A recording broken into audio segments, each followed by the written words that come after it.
tinha apenas 17 anos, eu tinha passado no vestibular e saía pela primeira vez da cidade de São Paulo para uma outra cidade, para uma nova vida.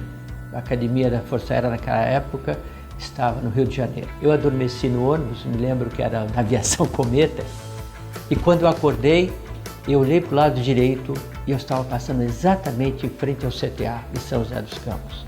Me lembro de ver aqueles jardins, aquele verde, e me veio alguma coisa dizendo: você vai voltar um dia aí, aqui é teu destino. Era o ano de 1999, eu tinha 27 anos e eu tive essa grande oportunidade de vir trabalhar na Embraer, uma empresa que para mim era algo assim encantador.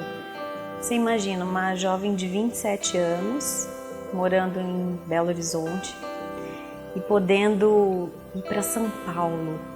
Aquilo era grande demais para mim. Eu cheguei na Embraer em 1999, depois vim de uma grande empresa que havia privatizado, e nesse momento foi assim de grande orgulho para mim saber que eu ia trabalhar na Embraer, porque eu vim de uma cidade onde ele nasceu, que é Santos Dumont, então achei assim uma conexão super feliz. Bom, em 1969 eu estava no meu último ano da academia, eu já tinha esquecido do episódio de São José, mas quando veio um novo chamado, eu tinha sido convidado para fazer uma matéria sobre o Osiris Silva, que estava criando a Embraer naquele ano.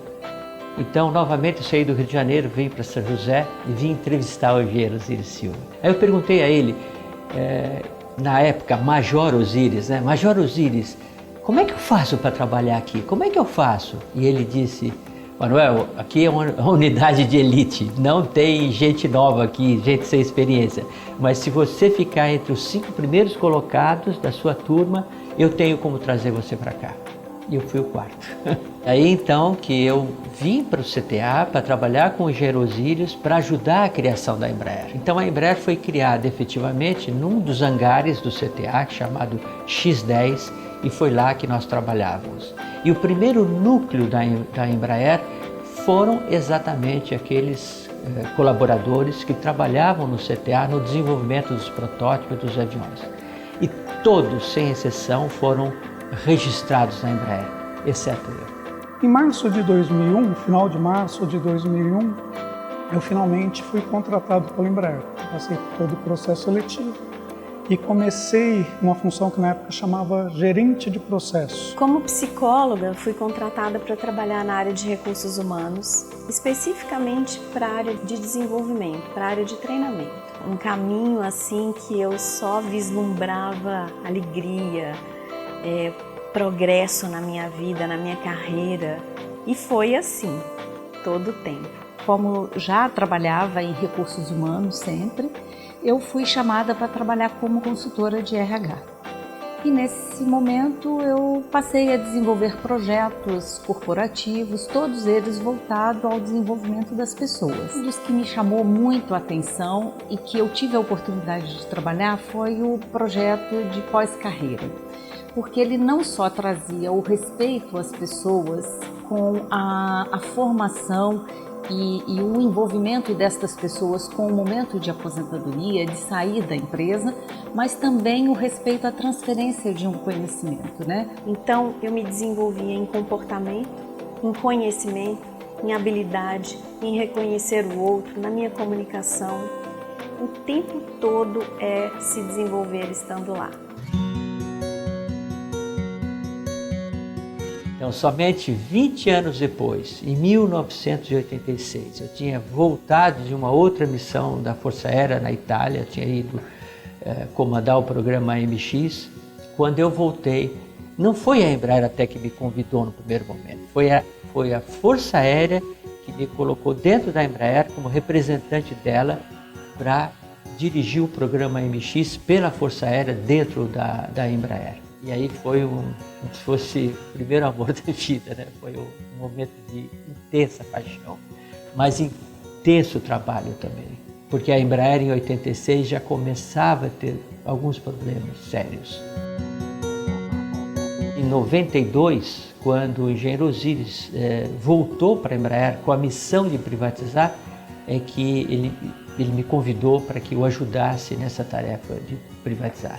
Me foi dada uma missão extremamente difícil mesmo, porque, como você sabe, na época da privatização, a maioria, inclusive do próprio povo, era contrário à privatização. Se tinha ideia de que privatizar significaria dar a Embraer para o mundo, perder o controle da Embraer.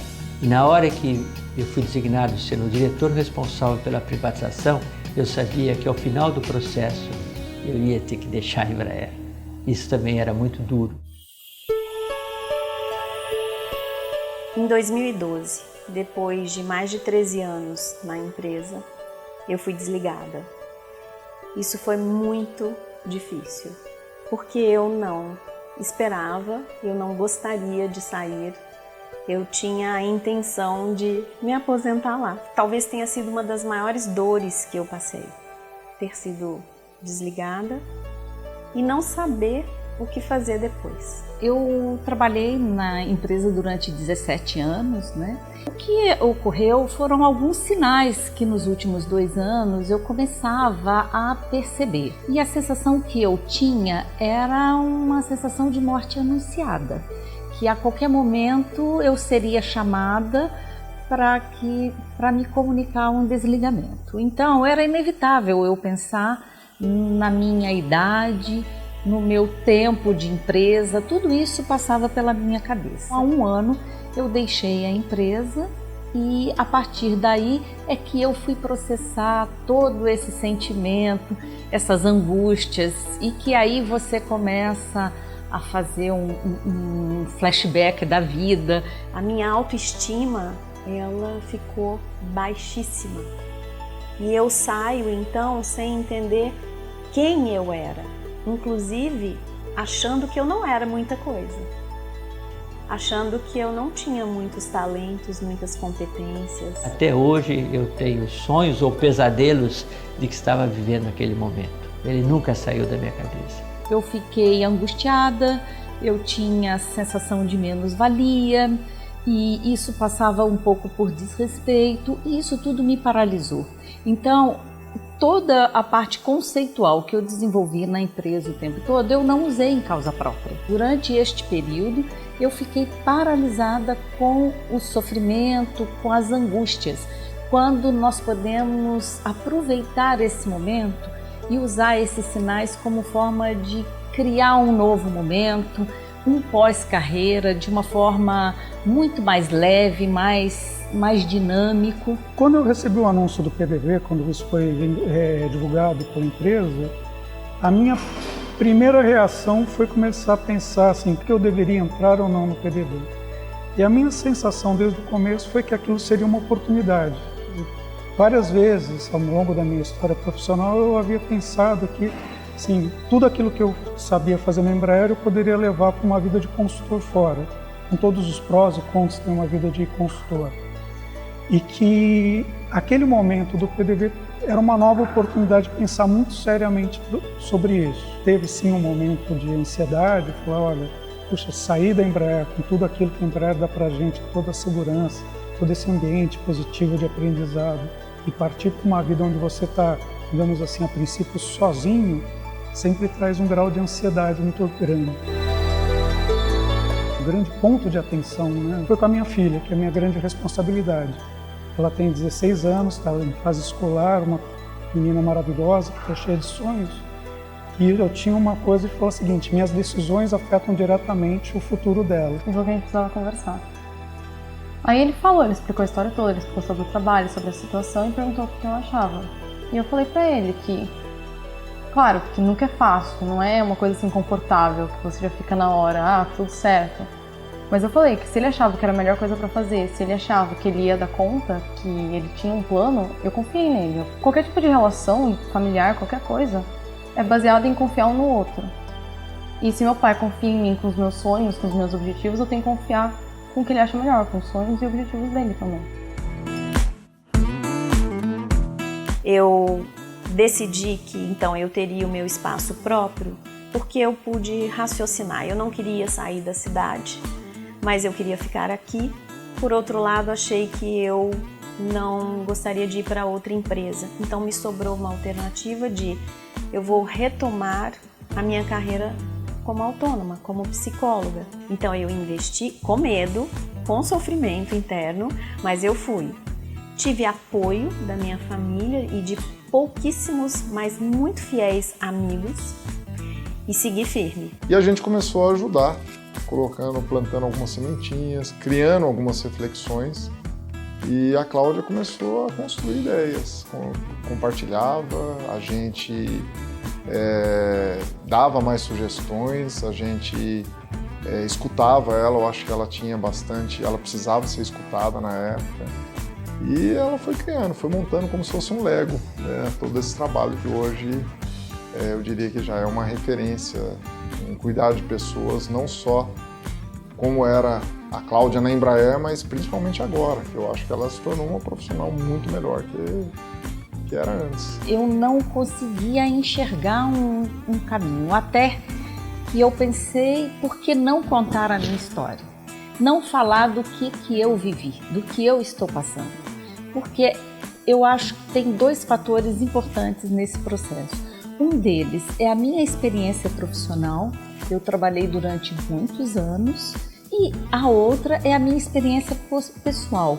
O fato de ser uma pessoa de RH não impediu que eu sofresse tanto como uma outra pessoa de qualquer outra área. Foi aí que eu comecei a estruturar um trabalho de apoio às pessoas que estão em processo de pós-carreira. Saí da Embraer em 95, a empresa já estava privatizada, fiquei mais 6 meses exatamente para sair. E aí eu ficava pensando o que eu ia fazer na minha vida. Tive que repensar, tive que pensar.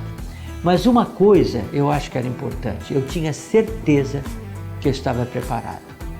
E eu tinha certeza que estava preparado pelo que a própria Embraer me deu. Então, meus primeiros trabalhos dentro da empresa que eu criei naquele momento era de fazer reestruturação de empresas. Chegamos a ter mais de 100 funcionários, dos quais 80% de nível superior ou mais. Nós tivemos cerca de 20 doutores trabalhando com a gente para desenvolver tecnologia. Eu diria o seguinte, se eu não tivesse passado por tudo aquilo, eu não estaria preparado para o que a vida me ofereceria no futuro. Eu tomei uma decisão muito rápida, que foi não, quero aderir ao PDV. Eu mudei minha cabeça para isso. E quando eu mudei a cabeça, não era só para sair da Embraer. Era assim, vou sair da Embraer e vou dar continuidade a uma forma de consultoria. Então, essa questão de você mudar a sua cabeça e começar a ver e pensar naquilo que você acredita que você quer, não sei se é mágica, funciona, qual é o mecanismo. Para mim, pouco importa, eu sei que funciona. Uma segunda coisa que me ajudou a também enfrentar muito isso foi o esporte que eu escolhi para mim. Eu sou paraquedista. Isso me ensinou uma coisa muito bacana, que veio do meu Jump Master, o meu instrutor de paraquedismo, que fala o seguinte, se você quer voar, ponha seus pés para fora do avião.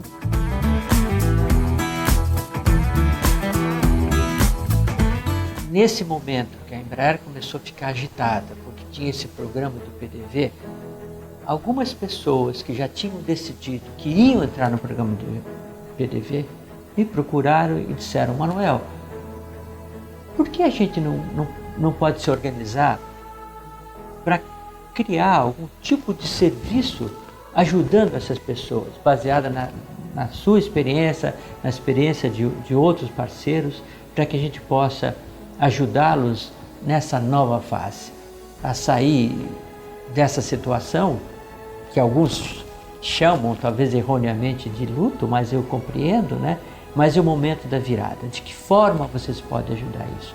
E nós achamos que podíamos sim, porque a gente tinha experiência, tinha competência, tinha história e mais, temos a vontade de colaborar. Para mim fez todo sentido ser convidada para participar, porque eu pensei assim, nossa, deve ter tanta gente que não sabe o quanto são bons, o quanto de talento essas pessoas têm, e como elas podem brilhar. E eu me vi muito empolgada com a ideia de ajudar essa pessoa nessa fase. tanto porque eu tenho conhecimento próprio, porque vivi, e acho que tenho ferramentas e metodologias que podem encurtar, inclusive, sofrimentos e trazer rapidamente um sucesso, o alcance do resultado que a pessoa quer. Eu acho que com toda essa minha história, eu descobri a minha real missão. Meu sentimento de utilidade hoje é muito grande e eu entendi que eu estou aqui para isso. Eu precisei viver para depois poder compreender o que o outro também está passando. As pessoas precisam entender que você encerra um momento, mas você está abrindo outro na vida. Que a lagarta, quando achou que o mundo havia acabado, ela nasceu borboleta. E é isto, é um convite para que as pessoas entendam o outro lado. Que passagem é esta na vida que a pessoa pode buscar e colocar a sua sabedoria a favor de si mesma. O Vivify vai mostrar que essas pessoas, primeiro, que elas são capazes, que elas são responsáveis pela vida dela e que elas têm dentro dela toda a capacidade de vencer e de fazer o que elas querem. O que a gente vai fazer, ajudar, é liberar exatamente essas forças para que elas decolem. E quanto mais elas subirem, mais perto elas ficam de Deus, mais longe elas começam a enxergar, mais próximo das pessoas elas ficam. Enfim, elas passam a descobrir o sabor da vida.